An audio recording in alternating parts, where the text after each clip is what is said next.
Good morning, Toastmasters and fellow guests. When we talk about leadership and lifestyles, your thoughts don't normally go to where my upbringing comes from. To give you an insight about myself, you need to know about my family. I belong to a mother who says she's from those 5% moms who know how to keep those eagle eyes on. And believe me, I would say it's not 5%, it's 1%. And you probably don't know how it's like to have a CCTV camera around all the time. And yeah, it's got toilet coverage too.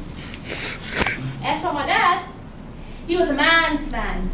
He played football in high school, he was a soldier, and that's why he was at home all the time. I refer to my childhood as my military service. So one summer morning, it was a bleak, hot day in Jeddah. Like every other day in Jeddah is new school, old stationery, old bag, a scrapbook with hardly any blank pages left. You can imagine how excited I was. And then there were my parents waiting outside the principal's office all day. That's when you have trust issues. How many of you have those parents? See, I told you none of them, none of you. So, at a break time, I came to them and I was so surprised to see them like, oh, you're there. It was their usual. And anyways, I came and I told them, back there in the classroom, they are discussing about someone to stand for the class representative who's going to take the responsibility. And my dad was like, go back to the classroom and you are going to be the representative. And I was like, no, Dad. I'm not going to do that. No way, no. But back in my head, I was like, yes, sir. Because if you don't do as you're told, you won't survive. It was not that my dad threatened me to shoot me in the head, but it was implied. So, like any other normal person, I went crying to my mama. Now, remember I told you she's from those 1% moms? Before I could get to her, she just said, go. Do what your dad said. Go to the class, and you're going to do that position, honey. So I was left with no other choice. Guess what? I ended up leading for 5 whole years. 5 whole years. And I enjoyed it a lot. My parents weren't that bad after all. But just a few days later, my mama started to get annoyed.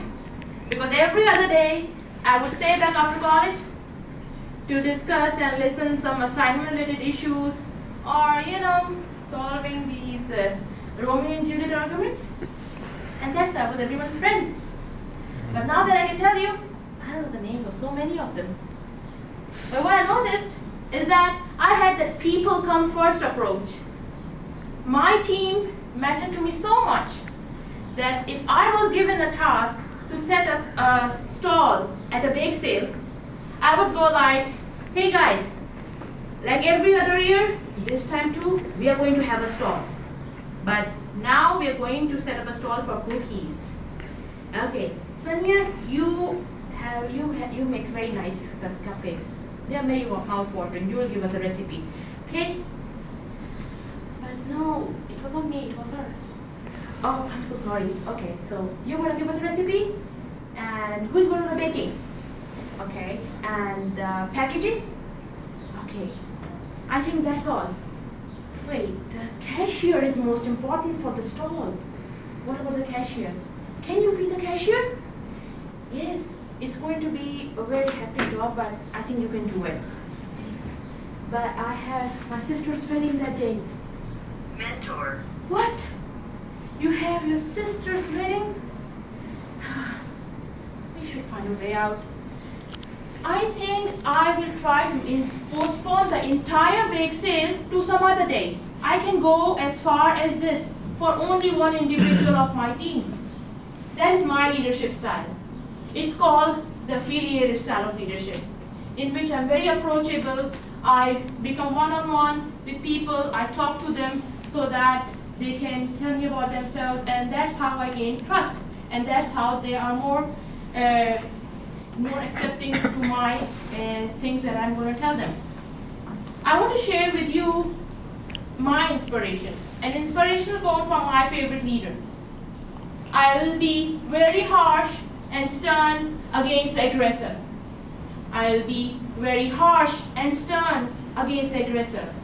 But I'll be a pillar of strength for the weak. Such was the saying of my favorite leader, my inspiration, none other than Umar ibn al-Khattab. Over to you.